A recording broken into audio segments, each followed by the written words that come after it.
Hi everyone, my name is James Godfrey. I'm a Customer Success Manager here at WeYield. I've been here for approximately 2 years. My background is in pricing and business analysis. Today I have the pleasure of talking to you about how to avoid yield mistakes for the coming summer. And in order to illustrate this, we're going to look at what's just happened in the French Caribbean during the Christmas holidays. Obviously, some customers might wonder why we're looking at the French Caribbean, but in fact their peak season has just passed and your peak season is coming, and we believe there's a lot of parallels that make this an interesting case study to talk about today. But before we start, we're going to talk about the current situation here in Europe. To be honest, we're lacking a lot of clarity. It feels a bit like we're driving in the fog, to be honest. And if you've ever been to England, you've probably experienced driving in the fog. But effectively, it's very unclear as to when the summer's going to start and what the summer's going to look like. But like driving in the fog, we believe it gives you two choices. You can either pull over, park the car and wait for the fog to clear. You don't know how long that will take. Or you can keep driving forward, having a clear plan, driving a bit more carefully with your headlights on at full beam, but still going forward, still following a plan, still being agile, ready to change for demand. So we believe this is the perfect time while it's quiet to start taking control and to basically start planning for your summer now.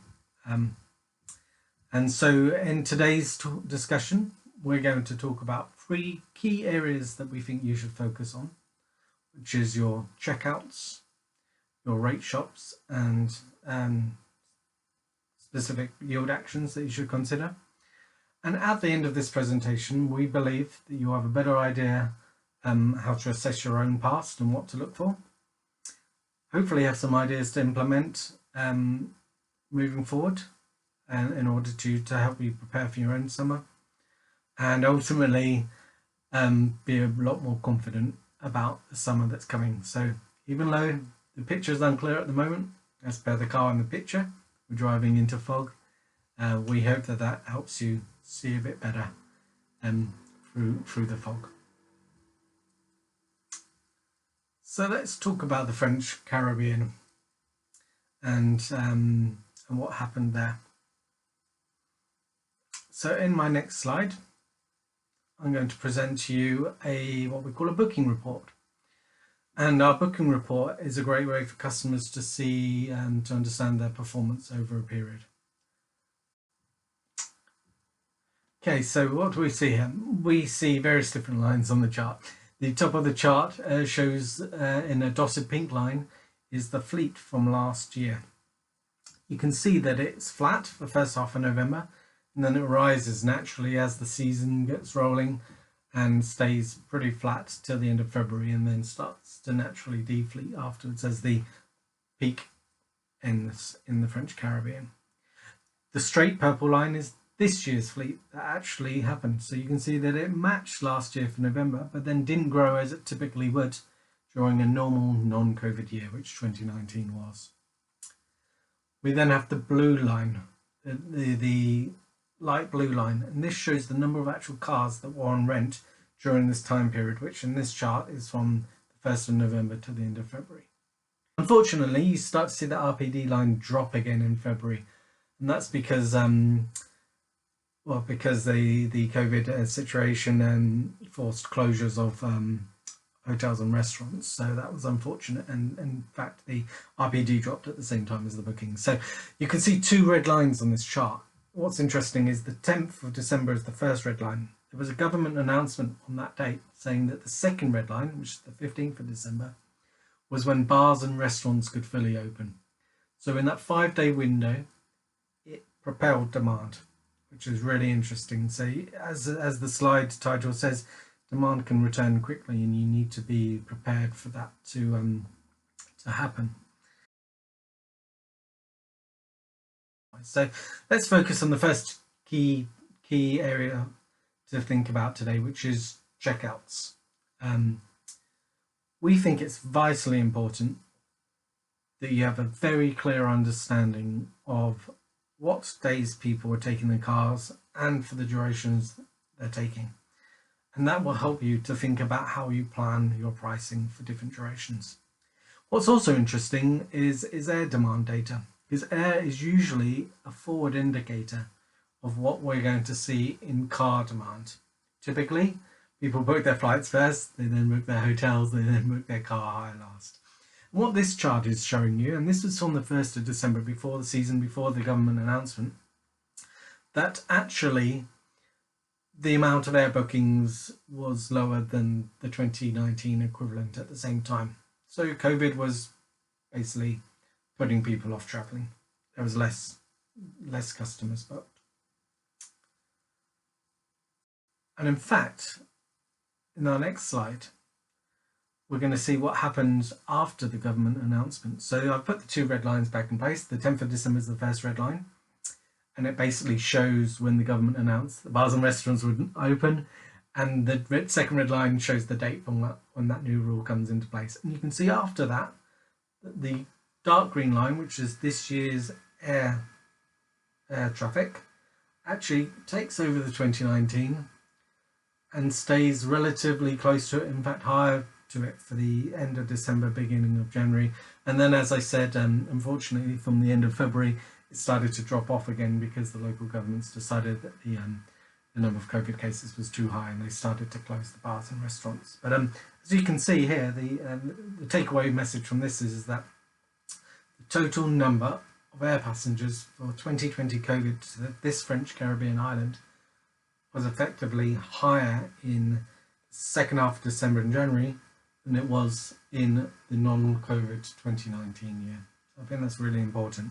People are still willing to travel during COVID. There is a pent-up demand to travel. So you have to make sure that you're ready for that and that your pricing is appropriate. So in fact, what we did with this client is we decided to dig into this data in a bit more detail.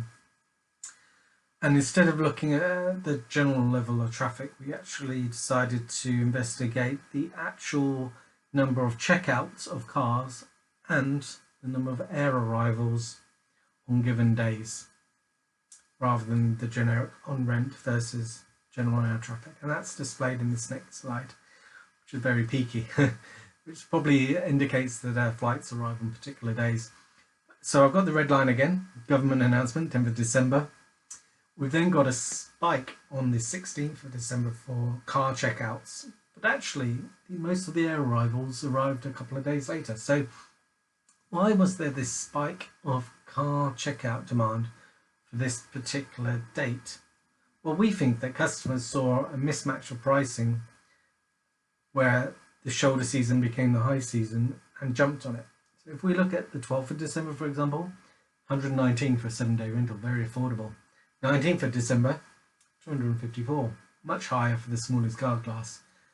And we believe that 16th of December was probably somewhere in the middle, maybe even closer to the 12th of December. And that's why people jumped on it, because they knew the government had told them that bars and restaurants would be open, and they were willing to book short notice and travel within the next week.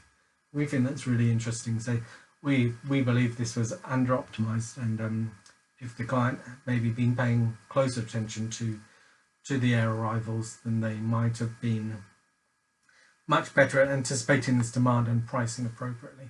So as I said, we dug into the 16th of December because that particular day had a lot more arrivals or checkouts, I should say, checkouts of cars than days before and after. And if we dug into the detail and the duration in a bit more detail, we can see that there are people mainly booking 7 to 13 days and 14 to 20 days. Now, what's really interesting is the feedback from the island was that the demand came quicker than it's suddenly expected, and that people were booking much longer cars than they typically would. Should be noted that for the winter vacations, for people seeking winter sun, there was a lot less choices this year. Certain other places had much more COVID restrictions, maybe quarantine on arrival. Also, the other factor at play here is the French Caribbean.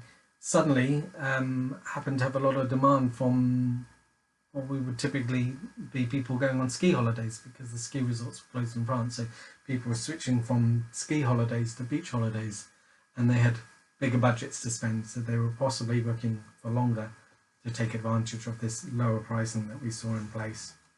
So the next key focus I want to talk about is rate shopping.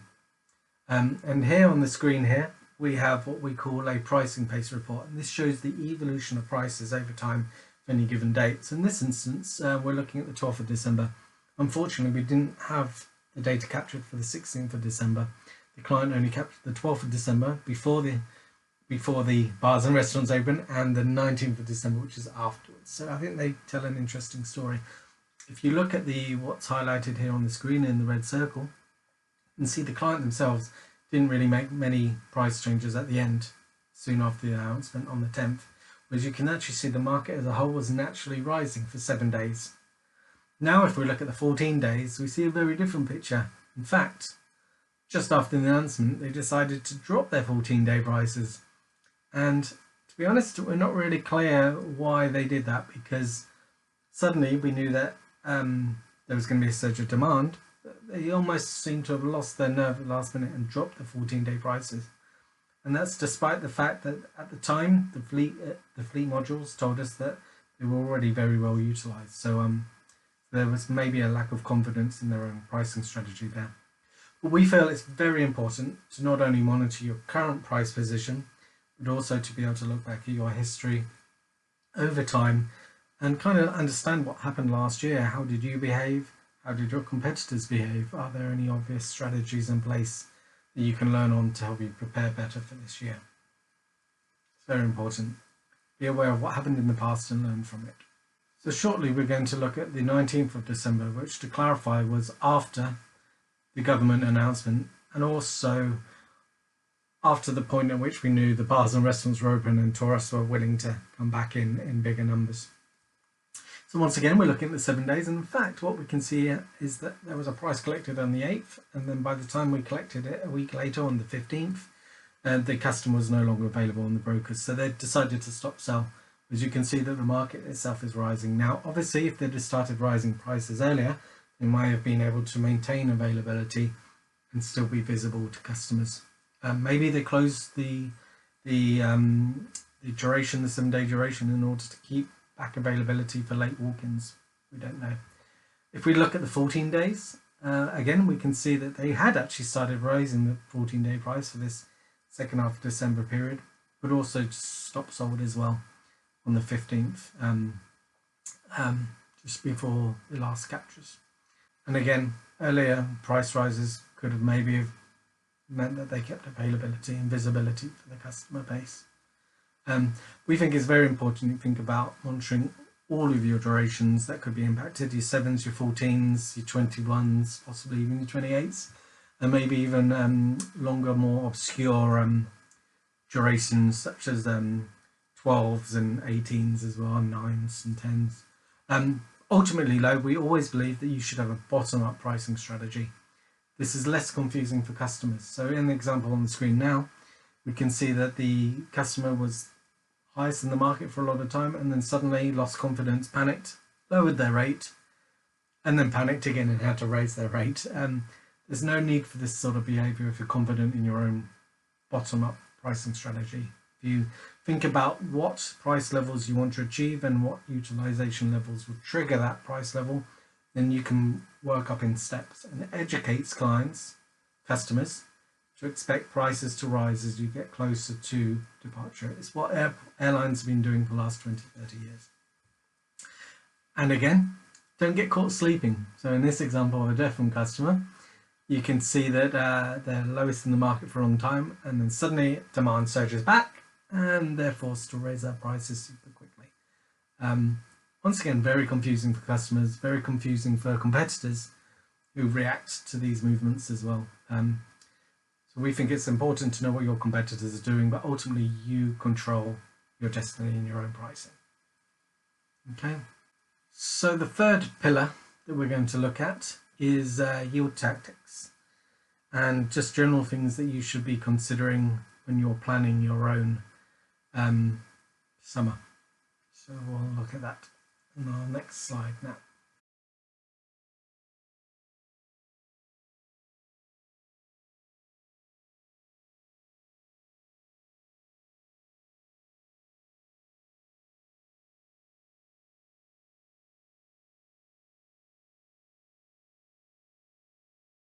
So remember, the goal of all of your yield actions is to maximize your RPD during your peak period.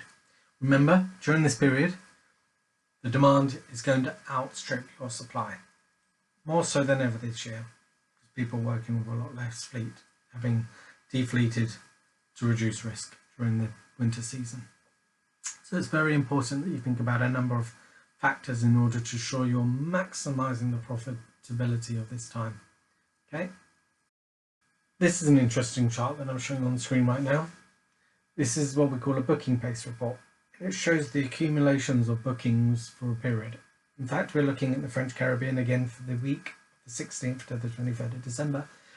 And you can see that, in fact, even though the government announcement was made around the 10th, the actual demand started to build up much earlier than that, around the last week of November.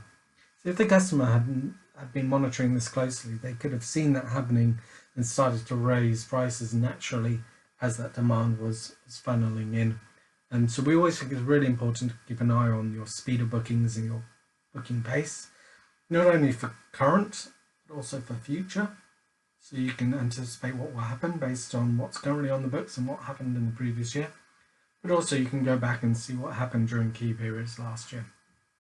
Again, this slide is talking about thinking about your overall profitability and how your pricing decisions can impact your RPD. I mentioned briefly a minute ago about your long-term rentals and the fact that they pull down your overall RPD. Honestly, they help your utilization during low periods, but in high periods you might need to control them. What this chart is showing us is one of our KPI reports, our reporting module, and it's showing for different days in December the overall utilization and the RPD that resulted from the pricing decisions that were in play. And you can see here that the final week of December, really high utilization, which is great.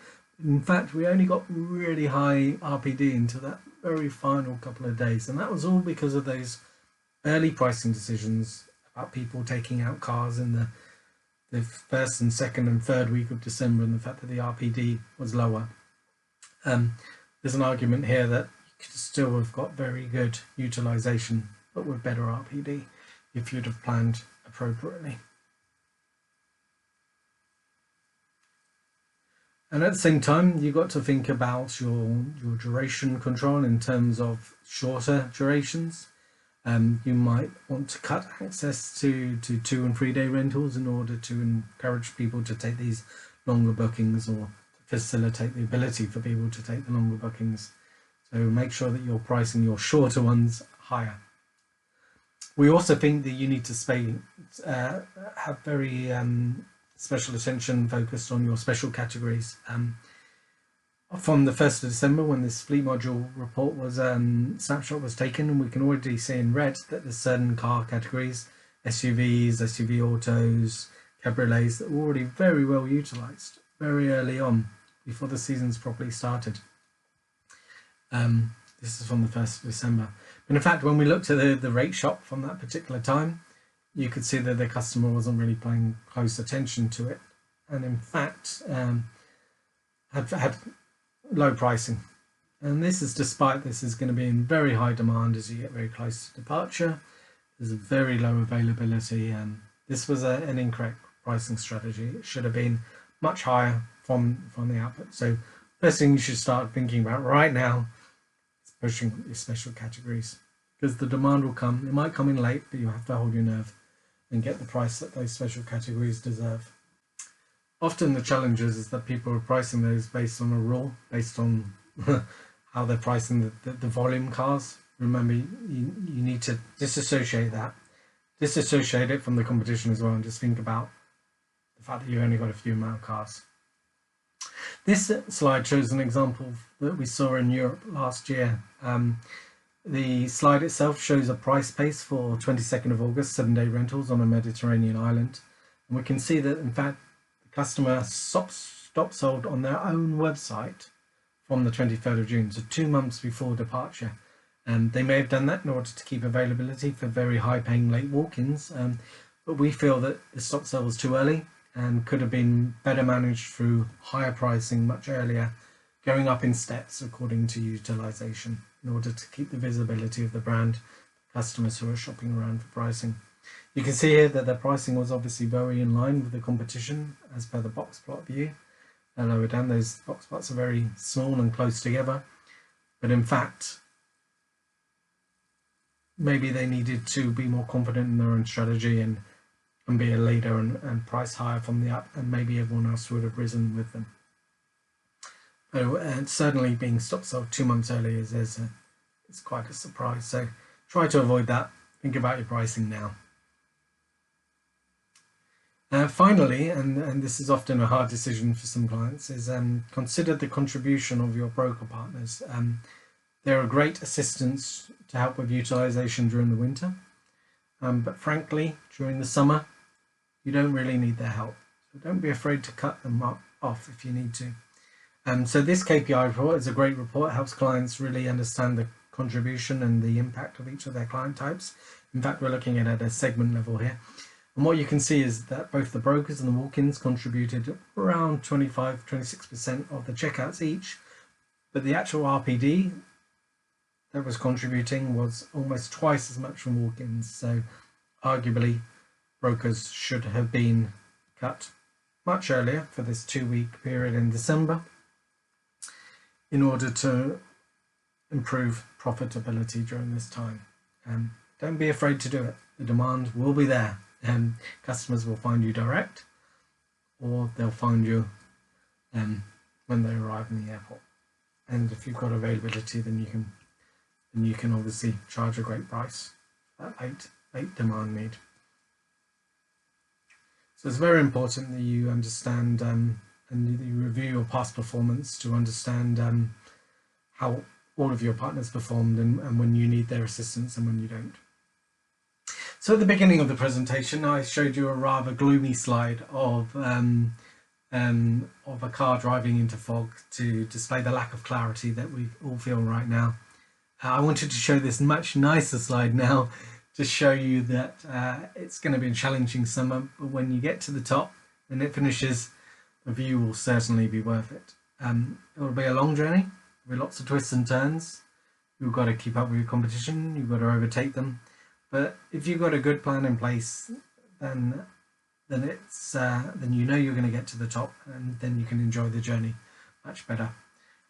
So just to recap what we talked about today, we talked about the importance of 3 key areas: focusing on your checkouts, making sure that you are aware of when the cars are being taken and how long they're being taken for, and this factors into your pricing decisions.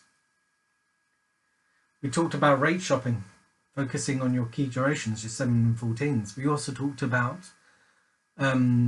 considering your 21+ day rentals, your mid and long-term rentals during your key period. Do you need to restrict them? Do you need to price them differently? Take a look at your historical price movements to learn what happened last year and how your competitors behaved and what sort of actions they took. Start collecting data now to see what's happening in the future. You don't have to collect it as regularly, but start collecting it, looking at a big wide picture across a large number of broker sites to really give you an idea of your positioning, and then start planning your own strategy. In terms of yield actions, we talked about having control over your brokers, being confident about cutting them off when you don't need them. We talked about duration control, cutting shorter durations or pricing them appropriately to ensure that the customers are able to book the longer durations. And finally, we showed you some great modules that WeYield provides its customers in order to help you understand not only what happened in the past, but also what's happening right now. So we have some great reports like the price elasticity, shows the variance of pricing and the impact on bookings. We've got your booking pace, so you can see your demand accumulation. We have the air demand, which is a great forward indicator of the demand that's coming in prior to the car rentals themselves being booked. So customers who have that generally have a 2 or 3 week head start on the competition in terms of being able to plan their actions. And of course, we look at the rate shock reports as well as the price evolution, which we think is important. But most importantly for you, following this discussion, and I hope you've got some good ideas out of our presentation today, is be confident, be reassured, have a plan. Start putting a plan together now. Make sure your plan is agile and be confident in your own decisions.